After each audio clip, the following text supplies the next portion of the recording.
Bu Rosda ini selaku orang akademisi, adakah pesan-pesan yang bisa disampaikan khususnya untuk pelaku-pelaku yang memang kenapa gini diterbitkan seperti ini, kenapa bisa ditetapkan seperti ini, apakah tidak dipikirkan 1000 kali dulu lah, kenapa? Karena ini bukan hanya memainkan 1-2 orang, tapi di ribuan rakyat akan sengsara jika memang ini diterapkan ke depannya. Silakan Ibu Rosda ini.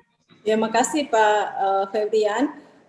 Kalau saya sebenarnya ini harus didiskusikan kembali, jangan diberlakukan dulu, karena kalau undang-undang ini diberlakukan, saya yakin angka kemiskinan dan angka pengangguran di Indonesia semakin tinggi. Iya. Itu sudah pasti ya. Kenapa? Karena yang tadi di undang-undang ini saya melihat terlalu banyak kelemahannya dan terlalu melemahkan posisi buruh. Makanya ini harus ditinjau kembali. Nah, ketika angka kemiskinan bertambah atau angka pengangguran bertambah, berarti angka kriminalitas itu pasti bertambah juga.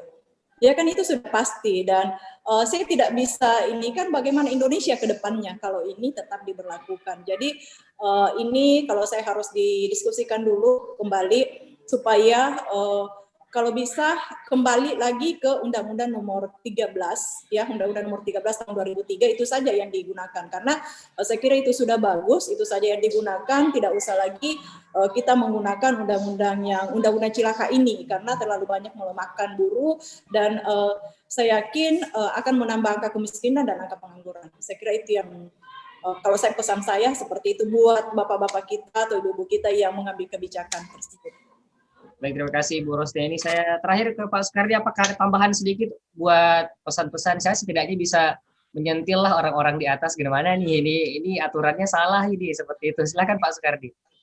Iya, pesan kami di sini bahwa artinya Dewan Perwakilan Rakyat bukan lagi memihak kepada rakyat ya, bukan lagi mendengarkan suara rakyatnya. Jadi Dewan Perwakilan Rakyat ini bagusnya nanti kita ganti aja jadi dewan apa di bawah pohon rindang gitu. Ya memang untuk pengusaha ya, berpihak kepada pengusaha, karena kita lihat juga di sana juga kita ketahui bahwa yang anggota-anggota dewan juga itu banyakkan dari pengusaha, mungkin 50%-nya lah dari sana itu kita melihat. Jadi berpihaknya kepada pengusaha, artinya di sini ya memang sih membuka peluang kepada para pengusaha yang ada di Indonesia ini.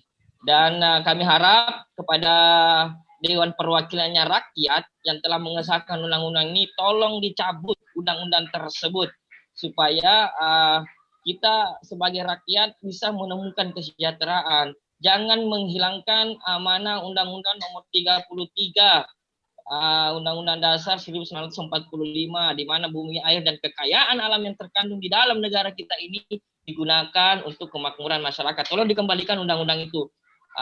Kepada kawan-kawan juga yang melakukan aksi mogok pada hari ini, aksi mogok nasional ini, tetap semangat kawan-kawan berjuang. Kita di barisan perjuangan tetap semangat, jangan kondor. Kita cabut undang-undang Omnibus Law ini yang telah disahkan tadi malam atau yang disahkan di malam hari. Terima kasih.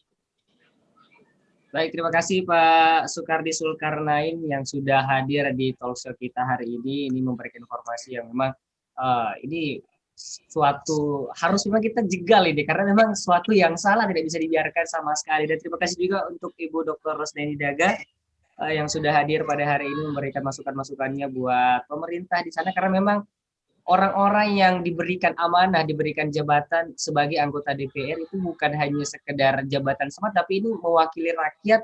Ini kita harus membela rakyat, membuka lapangan pekerjaan, bukan malah menutup ruang-ruang yang bisa kita manfaatkan. Ini sama sekali tidak mencerminkan seorang jiwa-jiwa seorang pemimpin. Jadi satu tujuan yang bisa mengakhiri Omnibus Law ini ya satu-satunya cara ya dicabut ya, seperti itu. Baik, terima kasih. Saya Ade Febrian, pamit undur diri. Assalamualaikum warahmatullahi wabarakatuh. Waalaikumsalam warahmatullahi wabarakatuh.